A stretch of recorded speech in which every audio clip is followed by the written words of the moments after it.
बिस्मिल्लाहिर्रहमानिर्रहीम। अस्सलाम वालेकुम नाज़रीन, मैं हूं आपका होस्ट राना रमज़ान और आप देख रहे हैं मैं यूट्यूब और फेसबुक चैनल। आज के व्लॉग के हवाला से सबसे पहले मैं आपके साथ बात करना चाहूँगा पाक ईरान जो कशीदगी है उसके हवाले से। एक बहुत ही अच्छी खबर आई है, स्पेशली तौर पे उम्मत मुस्लिमा के लिए बहुत अच्छी खबर है। और उसके बाद इमरान खान साहब के हवाला से एक बहुत मज़ीद अपडेट अहमियत की हामिल जो है वो एहतसाब अदालत से सामने निकल कर आई है, वो भी आपके साथ शेयर करेंगे। उसके साथ साथ मुस्लिम लीग नून और पीपल पार्टी बिलावल भुट्टो साहब, मरियम नवाज साहब और शहबाज शरीफ साहब जिस तरह एक बार फिर अवाम को झांसा देने की कोशिश कर रहे हैं, उसके हवाला से उनके जो स्टेटमेंट है वो आपके सामने रखेंगे। तो सबसे पहले बात करते हैं पाक ईरान कशीदगी के हवाला से। जैसा कि आप जानते हैं कि आज से 5 दिन पहले जो है वो ईरान की सरजमीन से पाकिस्तान की सरजमीन के ऊपर मिसाइलों के साथ रात के टाइम जो है वो हमला किया गया, जिसमें 2 बच्चे और जो एक बच्ची की जो हलाकत का जो है वो तस्दीक की गई पाकिस्तान की हुकूमत की तरफ से। उसके बाद जैसे ही ये खबर वायरल होती है तो अमेरिका की एंट्री होती है। अमेरिका के जो तर्जमान है हुकूमत के, वो बयान देते हैं कि जनाब ईरान जो है वो बहुत बड़ा दहशत गर्द मुल्क है। ईरान जो है वो बहुत ज्यादा अक़वाम मुत्तहिदा की जो है वो खिलाफ वर्जियां कर रहा है। ईरान के खिलाफ जो है इकदाम करने चाहिए। और ईरान जो अपने इलाके का जो है वो और अपने खित्ते का एक बहुत ही मैं समझता हूं कि नापसंदीदा मुल्क है। ये स्टेटमेंट दिए अमेरिका की तरफ से उनके जो वजीरे इत्तलात तर्जमान हैं जो हुकूमत के, उन्होंने ये आर्गूमेंट दिए। यानी उनके बयान का जो मेन मौकफ ये था कि किसी ना किसी तरह से इस मामले को हवा दी जाए और पाकिस्तान और ईरान के दरमियान जो कशीदगी है उसको मजीद जो है वो बढ़ाया जाए। ये बहुत सारे और भी ममालिक की ख्वाहिश थी कि किसी ना किसी तरीके से पाकिस्तान को एंगेज किया जाए ईरान के साथ, तो एक मजीद जो है वो क्रिटिकल कंडीशन जो है वो मुस्लिम ममालिक के अंदर पैदा की जाए। लेकिन अल्लाह ताला का बेपाया शुक्र है कि आज के दिन में तमाम जो कुव्वतें जो चाहती थी कि ईरान और पाकिस्तान के दरमियान इख्तलाफात बढ़ें, उनको बहुत ज़्यादा मायूसी हुई है, क्योंकि पाकिस्तान के वजीर खारजा की तरफ से और ईरान के वजीर खारजा की तरफ से टेलीफोनिकली बाकायदा 101 जो है वो टेलीफोनिकली बातचीत हुई है, जिसमें ये तय पाया है कि हमने इस कशीदगी को ख़त्म करना है। हमने अपने भाईचारे और एक मुसलमान होने के नाते एक दूसरे के साथ भाईचारे को फरोग देना है, ना कि अपने इख्तलाफात को फरोग नहीं देना। और साथ साथ ये भी बात तय पाई कि अगर एज पर किसी भी मुल्क को, पाकिस्तान को, अगर ईरान के हवाला से अगर कोई खिदशात है तो वो ऑन टेबल जो है वो उनसे डिस्कस की जाएगी।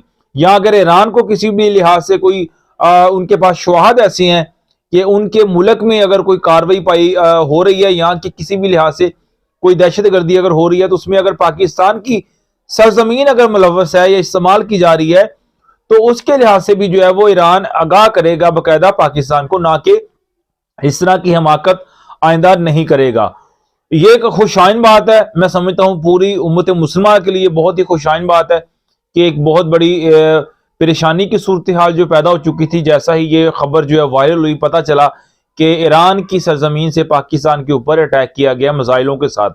लेकिन अल्लाह का शुक्र है कि वो बेपाया करम उस रब्बे कायनात का कि एक मुसलमान होने के नाते हम सब के लिए खुशाइन बात है।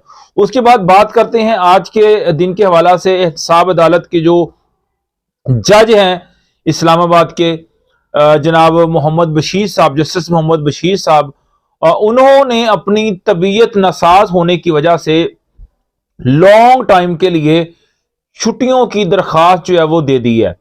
यानी उनकी छुट्टियों की जब आप लिमिटेशन के वो कोई नहीं है, वो ये उन्होंने दरख्वास्त दी है कि जनाब मेरी जो तबीयत जो है वो नासाज है और मैं अदालत में हाजिर नहीं हो सकता, और लिहाजा अगर अदालत हाजिर नहीं होगा तो इमरान खान साहब का जो केस है वो भी समाअत नहीं किया जाएगा। यानी एक और जो है वो डिलेइंग टैक्टिक्स कह लें आप। और इमरान खान साहब के बारे में जो एक मजीद मैं समझता हूँ आज के दिन के हवाला से एक हर्डल जो है वो खड़ी हो गई है कि जैसे ही अगर वो अदालत में हाजिर नहीं होंगे तो जारी बात है उनका केस भी समाप्त नहीं किया जाएगा, और अगर केस नहीं समाप्त किया जाएगा तो यकीनन उनके ऊपर जो 190 पाउंड का जो केस है उसके हवाला से, तोशा खाना के हवाला से मुख्तलिफ केसेस जो किए गए हैं, तो अगर वो समाप्त नहीं किए जाएंगे तो उनका फैसला भी नहीं होगा, यानी उनको बीच में ही लटकाया जाएगा और मजीद जो है वो डिले किया जाएगा। उसके साथ साथ आज के वीलॉग में जो है मैं एक मजीद अपडेट आपके साथ शेयर करना चाहूँगा, स्पेशली तौर पे मियाँ शहबाज शरीफ साहब जो है वो इस वक्त अवाम को जो है वो बहुत दिलासे दे रहे हैं, और स्टेटमेंट उन्होंने जो दिया वो यकीनन किसी लतीफ़े से कम नहीं है। उन्होंने स्टेटमेंट दिया है कि जनाब आपने वोट डालते वक्त ये फैसला करना है कि जो माजी के सियासतदान थे उन्होंने आपके लिए क्या बेहतर किया है, या आपके लिए क्या फैसला किया है, या आपके साथ जो जो काम उन्होंने किए हैं वो आया कि वो इस बात के अहल हैं कि उनको वोट कास्ट किया जाए या ना किया जाए। ये बात आपने पहले ज़हन नशीन करनी है, उसके बाद जो है वो उनको वोट कास्ट करना है। अब मैं समझता हूं कि अगर उनकी ही कारकर्दगी के ऊपर बात की जाए तो जो उन्होंने काम किए हैं वो शायद पाकिस्तान की हिस्ट्री में 75 साल में किसी भी वजीर आजम ने नहीं किए। यानी पाकिस्तान की तारीख की सबसे ज्यादा महंगाई जो की गई वो मियां शहबाज शरीफ साहब की पीडीएम की हुकूमत में की गई। उसके साथ साथ जो फ्यूल प्राइसेस जो कि इमरान खान साहब की जब हुकूमत थी तो ऑलमोस्ट जो प्राइस थी वो 130 रुपए लीटर थी, जो कि इस वक्त जो पाकिस्तान में फ्यूल की जो रेट प्राइस है वो तकरीबन 260 रुपए है।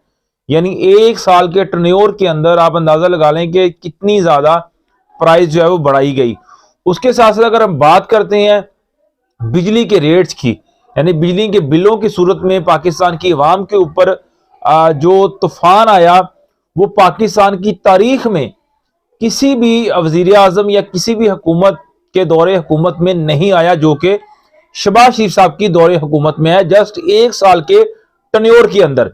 और ये एक अलमिया और एक सवाल भी है पाकिस्तानी कौम को सोचने की जरूरत अब होगी कि जिस बंदे की कारकर्दगी एक साल थी उसने पाकिस्तान के साथ ये जुल्म सितम किया कि शायद उसकी जो तारीख है नहीं मिलती, जिस कदर जो है वो अवाम के ऊपर जुल्म सितम किया गया। और अगर इनको 5 साल के लिए आप मुंतखब करते हैं तो फिर ये अवाम के साथ क्या करेंगे, ये आपको सोचने की जरूरत है। उसके साथ साथ इस वक्त बिलावल भुट्टो साहब जो है वो बड़े जनाब शोला अंदाज से अपनी तकरीरों में ये बयान दे रहे हैं कि जनाब मैं तो अवाम का बहुत बड़ा खैर ख्वाह हूं। एक स्टेटमेंट आपके सामने मैं रखना चाहूंगा। उन्होंने ये स्टेटमेंट दिया है कि जी पाकिस्तान के अंदर जो पंजाब के लोग थे वो कहते थे हमने तो पंजाब में बहुत काम किए हैं, और अब मैं लाहौर से इलेक्शन लड़ रहा हूं तो मुझे पता चला है कि मियां नवाज शरीफ से आपके हल्के में साफ पानी मुयस्सर नहीं है लोगों को। ये कौन सा इंसान कह रहा है जिसके सूबे के अंदर पूरी पाकिस्तान की हिस्ट्री में सबसे ज्यादा पसमानदगी जिस सूबे में पाई जा रही है वो सूबा सिंध है। आज भी थर के इलाकों में आप जाके देख सकते हैं कि जहां से मवेशी पानी पीते हैं वहां से ही इंसान पानी पीते हैं। ये अलमिया है इन लोगों के लिए और ये सवालिया निशान है इनकी कारकर्दगी के ऊपर। लेकिन इनके जमीर आप देखें कि किस कदर मर चुके हैं कि ये अवाम को एक बार फिर झांसा देने की कोशिश कर रहे हैं। यानी वो इंसान जिसका पूरे का पूरा सूबा जो है वो पसमानदगी में है। सूबा सिंध के बेशतर जो इलाके हैं देहाती इलाके हैं वहां पे तो यकीन माने बिजली के भी सहूलियत जो मुयस्सर नहीं है लोगों को, साफ पानी की सहूलियत तो बहुत दूर की बात है। वहां पर तो स्कूल का नामो निशान तक नहीं है, पढ़े लिखे होना बहुत दूर की बात है। यानी वहां पे स्कूल का नामो निशान नहीं है। बहुत सारे ऐसे देहात है सिंध के अंदर आज भी, और जितनी ज्यादा लाकानूनियत है उसका अंदाजा कोई इंसान नहीं लगा सकता। और वही इंसान जो है वो आज जनाब पंजाब में खड़े होकर ये तकरीर कर रहे हैं कि जनाब लाहौर के शहरियों को तो पीने का पानी साफ नहीं मिलता। तो आया कि ये सिर्फ और सिर्फ अवाम को एक बार फिर एक झांसा और एक फरेब और एक धोखा देने की साजिश है। ये फैसला आप लोगों ने करना है। आया कि इनका इंतखाब करने से पहले आपने ये सोचना है कि इन लोगों ने आपके साथ क्या किया है, इस कौम के साथ क्या किया है, और अगर आप इनका इंतखाब करते हैं तो फिर आपका ये अंजाम क्या करेंगे। तो नाज़रीन आज के व्लॉग के लिए इतना ही। अपना ख्याल रखिएगा और अपने इस चैनल का भी